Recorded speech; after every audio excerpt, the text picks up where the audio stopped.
Rahayu, Rahayu, Sagung dumadi. Perang Bubat.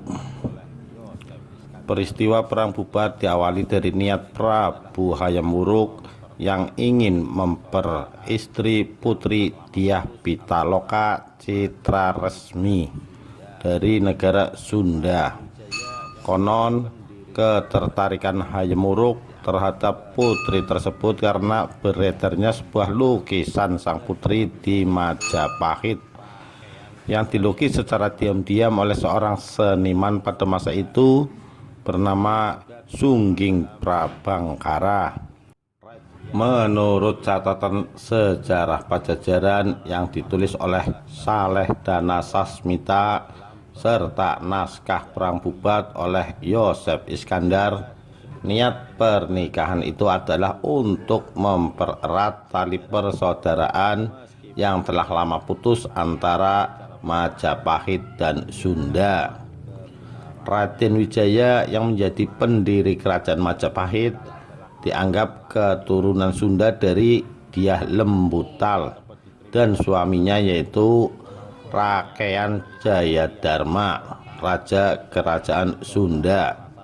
Hal ini juga tercatat dalam Pustaka Rajya Bumi Nusantara Parwa II Sarga 3 dalam babat Tanah Jawi.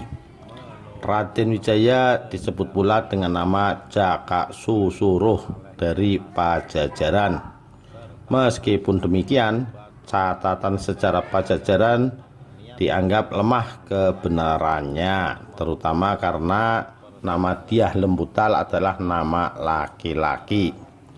Alasan umum yang dapat diterima adalah Hayam Wuruk memang berniat memperistri Dyah Pitaloka dengan didorong alasan politik, yaitu untuk mengikat persekutuan dengan negeri Sunda. Atas restu dari keluarga kerajaan Majapahit, Hayam Wuruk mengirim surat kehormatan kepada Maharaja Linggabuana untuk melamar Dyah Pitaloka. Upacara pernikahan rencananya akan dilangsungkan di Majapahit. Pihak Dewan Kerajaan Negeri Sunda sendiri sebenarnya keberatan, terutama Mangkubumi Hyang Bunisora Suradipati. Ini karena menurut adat yang berlaku di Nusantara pada saat itu, tidak lazim pihak pengantin perempuan datang kepada pihak pengantin laki-laki. Selain itu, ada dugaan bahwa hal tersebut adalah jebakan diplomatik Majapahit yang saat itu sedang melebarkan kekuasaannya, di antaranya dengan cara menguasai kerajaan Dompu di Nusa Tenggara. Linggabuana memutuskan untuk tetap berangkat ke Majapahit karena rasa persaudaraan yang sudah ada dari garis leluhur dua negara tersebut. Linggabuana berangkat bersama rombongan Sunda ke Majapahit dan diterima serta ditempatkan di pesanggrahan Bubat. Dari sumber lain, buku Geger Nusantara disebutkan oleh penulis kalau rencana pernikahan Dyah Pitaloka dan Prabu Hayam Wuruk adalah upaya dari Prabu Linggabuana untuk menghancurkan kerajaan Majapahit, karena yang sebenarnya Dyah Pitaloka adalah saudari kembar Prabu Hayam Wuruk yang sedari kecil dititipkan di kerajaan Prabu Linggabuana untuk menghindari pernikahan antara saudara kembar, sehingga ditolak oleh Mahapatih Gajah Mada. Namun Prabu Linggabuana tetap bersikeras untuk menikahkan mereka, dan pada akhirnya terjadilah Perang Bubat, menyebabkan seluruh pasukan Linggabuana gugur di pertempuran. Raja Sunda datang ke Bubat beserta permaisuri dan putri Dyah Pitaloka dengan diiringi sedikit prajurit. Menurut Kidung Sundayana, timbul niat Mahapatih Gajah Mada untuk menguasai kerajaan Sunda Gajah Mada ingin memenuhi sumpah palapa yang dibuatnya pada masa sebelum Hayam Wuruk naik tahta. Sebab dari berbagai kerajaan di Nusantara yang sudah ditaklukkan Majapahit, hanya kerajaan Sundalah yang belum dikuasai.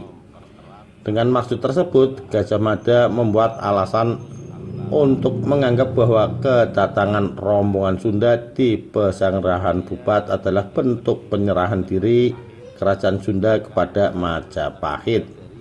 Gajah Mada mendesak Hayam Wuruk untuk menerima Dyah Pitaloka bukan sebagai pengantin, tetapi sebagai tanda takluk negeri Sunda dan pengakuan superioritas Majapahit atas Sunda di Nusantara. Hayam Wuruk sendiri disebutkan bimbang atas permasalahan tersebut, mengingat Gajah Mada adalah Mahapatih yang diandalkan Majapahit pada saat itu. Kemudian terjadi insiden perselisihan antara utusan Linggabuana dengan Gajah Mada. Perselisihan ini diakhiri dengan dimaki-makinya Gajah Mada oleh utusan negeri Sunda yang terkejut bahwa kedatangan mereka hanya untuk memberikan tanda takluk dan mengakui superioritas Majapahit, bukan karena undangan sebelumnya. Namun Gajah Mada tetap dalam posisi semula. Belum lagi Hayam Wuruk memberikan keputusan, Gajah Mada sudah mengerahkan pasukannya, pasukan elit Bayangkara, ke Pesanggerahan Bubat dan mengancam Linggabuana untuk mengakui superioritas Majapahit. Demi mempertahankan kehormatan sebagai kesatria Sunda, Linggabuana menolak tekanan itu. Terjadilah peperangan yang tidak seimbang antara Gajah Mada dengan pasukannya yang berjumlah besar melawan Linggabuana dengan pasukan pengawalan kerajaan Balamati yang berjumlah kecil serta para pejabat dan menteri kerajaan yang ikut dalam kunjungan itu. Peristiwa itu berakhir dengan gugurnya Linggabuana. Para menteri, pejabat kerajaan beserta segenap keluarga kerajaan Sunda. Raja Sunda beserta segenap pejabat kerajaan Sunda dapat didatangkan di Majapahit dan binasa di lapangan Bubat. Tradisi menyebutkan sang putri Dyah Pitaloka dengan hati berduka melakukan bela pati, bunuh diri untuk membela kehormatan bangsa dan negaranya. Tindakan ini mungkin diikuti oleh segenap perempuan-perempuan Sunda yang masih tersisa, baik bangsawan ataupun abdi. Menurut tata perilaku dan nilai-nilai kasta ksatria, tindakan bunuh diri ritual dilakukan oleh para perempuan kasta tersebut jika kaum laki-lakinya telah gugur. Perbuatan itu diharapkan dapat membela harga diri sekaligus untuk melindungi kesucian mereka, yaitu menghadapi kemungkinan dipermalukan karena pemerkosaan, penganiayaan, atau diperbudak. Tradisi menyebutkan bahwa Hayam Wuruk meratapi kematian Dyah Pitaloka. Hayam Wuruk menyesalkan tindakan ini dan mengirimkan utusan dari Bali yang saat itu berada di Majapahit untuk menyaksikan pernikahan antara Hayam Wuruk dan Dyah Pitaloka, untuk menyampaikan permohonan maaf kepada Mangkubumi Hyang Buniswara Suradipati yang menjadi pejabat sementara saat Raja Negeri Sunda, serta menyampaikan bahwa semua peristiwa ini akan dimuat dalam Kidung Sunda atau Kidung Sundayana, di Bali dikenal sebagai Geguritan Sunda, agar diambil hikmahnya. Raja Hayam Wuruk kemudian menikahi sepupunya sendiri, Padukasori. Akibat peristiwa Bubat ini, dikatakan dalam catatan tersebut bahwa hubungan Hayam Wuruk dengan Gajah Mada menjadi renggang. Gajah Mada sendiri menghadapi tentangan kecurigaan dan kecaman dari pihak pejabat dan bangsawan Majapahit karena tindakannya dianggap ceroboh dan gegabah. Ia dianggap terlalu berani dan lancang dengan tidak mengindahkan keinginan dan perasaan sang mahkota. Raja Hayam Wuruk sendiri, peristiwa yang penuh kemalangan ini pun menandai mulai turunnya karir Gajah Mada, karena kemudian Hayam Wuruk menganugerahinya tanah pertikan di Madakaripura, kini Probolinggo. Meskipun tindakan ini tampak sebagai penganugerahan, tindakan ini dapat ditafsirkan sebagai anjuran halus agar Gajah Mada mulai mempertimbangkan untuk pensiun. Karena tanah ini letaknya jauh dari ibu kota Majapahit, sehingga Gajah Mada mulai mengundurkan diri dari politik kenegaraan Istana Majapahit. Meskipun demikian, menurut Negara Kertagama, Gajah Mada masih disebutkan nama dan jabatannya, sehingga ditafsirkan Gajah Mada sendiri tetap menjabat Mahapati sampai akhir hayatnya tahun 1364. Tragedi ini merusak hubungan kenegaraan antara kedua negara dan terus berlangsung hingga bertahun-tahun kemudian.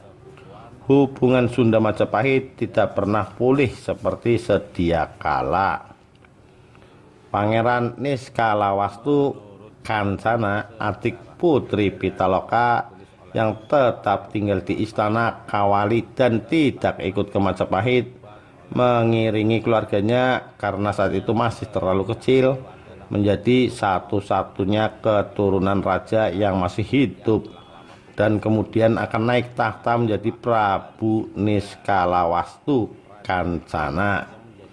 Kebijakannya antara lain memutuskan hubungan diplomatik dengan Majapahit dan menerapkan isolasi terbatas dalam hubungan kenegaraan antar kedua kerajaan. Akibat peristiwa ini pula, di kalangan kerabat negara Sunda diberlakukan peraturan larangan istri di luaran, yang isinya diantaranya tidak boleh menikah dari luar lingkungan kerabat Sunda, atau sebagian lagi mengatakan tidak boleh menikah dengan pihak Majapahit. Peraturan itu kemudian ditafsirkan lebih luas sebagai larangan bagi orang Sunda untuk menikahi orang Jawa. Tindakan keberanian dan keperwiraan Raja Sunda dan Putri Dyah Pitaloka untuk melakukan tindakan bela pati, berani mati, dihormati dan dimuliakan oleh rakyat Sunda dan dianggap sebagai teladan. Raja Linggabuana dijuluki Prabu Wangi, bahasa Sunda, raja yang harum namanya, karena kepahlawanannya membela harga diri negaranya. Keturunannya raja-raja Sunda kemudian dijuluki Siliwangi, yang berasal dari kata silih wangi, yang berarti pengganti, pewaris atau penerus Prabu Wangi. Beberapa reaksi tersebut mencerminkan kekecewaan dan kemarahan masyarakat Sunda kepada Majapahit. Sebuah sentimen yang kemudian berkembang menjadi semacam rasa persaingan dan permusuhan antara suku Sunda dan Jawa yang dalam beberapa hal masih tersisa hingga kini. Antara lain tidak seperti kota-kota lain di Indonesia. Di kota Bandung, ibu kota Jawa Barat sekaligus pusat budaya Sunda, tidak ditemukan jalan bernama Gajah Mada atau Majapahit. Meskipun Gajah Mada dianggap sebagai tokoh pahlawan nasional Indonesia, kebanyakan rakyat Sunda menganggapnya tidak pantas akibat tindakannya yang dianggap tidak terpuji dalam tragedi ini. Hal yang menarik antara lain, meskipun Bali seringkali dianggap sebagai pewaris kebudayaan Majapahit, masyarakat Bali sepertinya cenderung berpihak kepada kerajaan Sunda dalam hal ini. seperti terbukti dalam naskah Bali Kidung Sunda. Penghormatan dan kekaguman pihak Bali atas tindakan keluarga kerajaan Sunda yang dengan gagah berani menghadapi kematian sangat mungkin karena kesesuaiannya dengan ajaran Hindu mengenai tata perilaku dan nilai-nilai kehormatan kasta ksatria, bahwa kematian yang utama dan sempurna bagi seorang ksatria adalah di ujung pedang, di tengah medan laga. Nilai-nilai pahlawan dan keberanian ini mendapatkan sandingannya dalam kebudayaan Bali, yakni tradisi puputan, pertempuran hingga mati yang dilakukan kaum prianya, disusul ritual bunuh diri yang dilakukan kaum wanitanya.